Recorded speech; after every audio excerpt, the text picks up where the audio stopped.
I'm gonna wreck it! Hey y'all, Skitzaroo here, reporting in with your quick skits fix to keep you in the mix. If you would like to see more videos similar to this one, let me know in the comments. My fellow rebels, it's time. Friday, October 7th will begin a new era in Vega Conflict. PvE co-op events. Grab your allies, grab your friendlies, we've got some aliens to kill. So on October 7th, starting at 3 p.m. Pacific, which is also 6 p.m. Eastern and 5 p.m. Central Standard Time, the first Alien Mobilization Sector Activity will begin. This event will last for 2 days, ending at the same time it started but on October 9th, followed by the event store closing at the same time on October 10th. During this event, you and your friendlies or alliance mates will be able to attack the larger unknown signals in side-by-side co-op action. These co-op fleets will have specific markers, so we will all be able to tell them apart from the other non-co-op PvE. Currently, these larger unknown signals are the only co-opable fleets, but hopefully if things go good, this will open up to many other co-opable features in the future, including the once talked about by Skitzaroo idea of the co-op base defense, where if a member of your alliance base is under attack and they have a fleet defending it, you would be able to add a fleet of your own to the battle to help defend your mate, and with the friendlies feature, hopefully we can help them too. Skitzaroo did not specify if we can still gain points by defeating the co-op fleets alone, though by the looks and sounds of it, it will probably be impossible since it seems they will contain 6 alien motherships. You will only be able to use level 45 and up fleets to co-op with players you marked as friendlies and other members of your alliance. Their fleets will of course need to be level 45 or more too. This means most likely Venoms or higher with level 2 to 3 BP guns or level 4 to 5 research guns unless you have an event carrier also.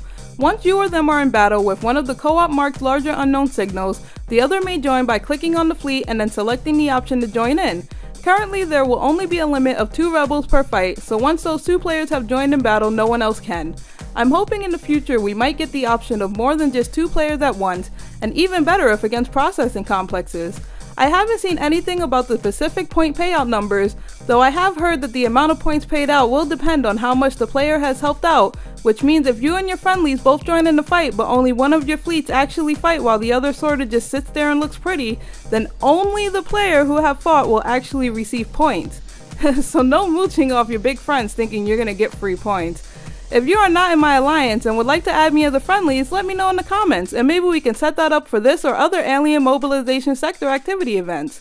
Which it seems I was right in my video for the October event calendar, that the unknown occurrence had to do something with aliens, so there might also be one on October 22nd too, although Skitzaroo did go and switch up the Civil War on us to instead of Thursday and Saturday, so who knows. So originally, the co-op fleets were gonna just drop strongboxes, I guess similar to supply runs, but in order to make the prizes easier to get, Skitzaroo instead made it that we'll get points for defeating the fleets, which we can then trade in the event-styled store for prizes, which are various tiers of special strongboxes.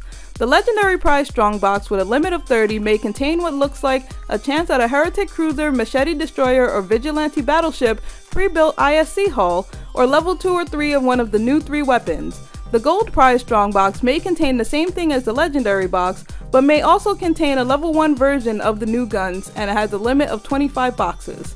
The silver prize box with a limit of 20 does not offer any ships, it may only contain level 1, 2, or 3 of the new guns. The bronze strongbox with a limit of 15 may contain level 1 or 2 of the new weapons. I haven't seen anywhere saying that the boxes will only drop 1 prize, so hopefully we'll get lucky and get multiple prizes per box, since the description says prizes with an S.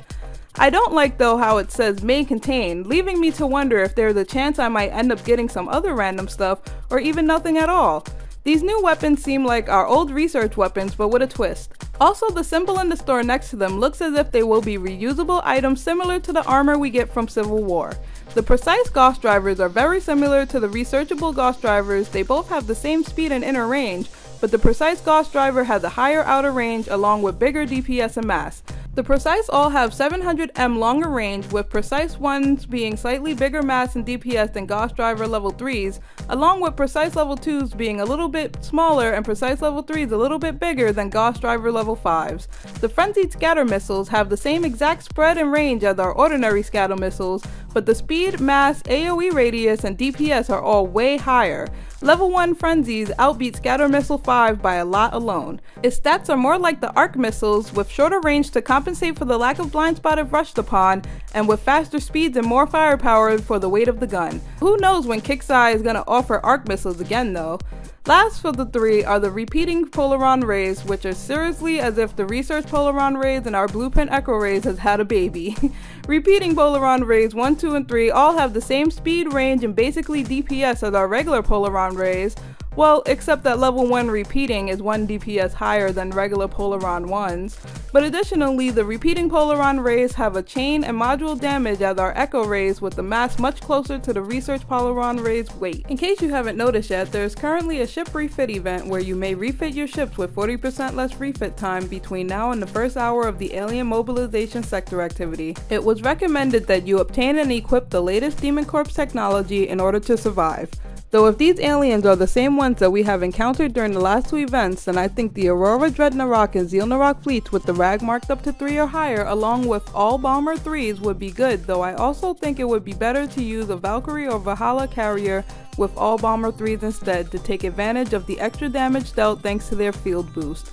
Also, highly marked up Furies or Venoms with Aurora or Focus 4 or 5 or Hydra missiles with AM warheads or fuels, if you manage to get fuels, might work too. Due to the high HP of double shielded cruisers, Corinthians, Covenants, Raptures, Apocs, or Revs with double recharge shields might be good. Same with Heretics, especially Reverb or Creeper ones, to kill more squadrons quicker, but there seems to be a high chance that they will fully die, leaving you with much higher repair time for the fight compared to battleships, etc.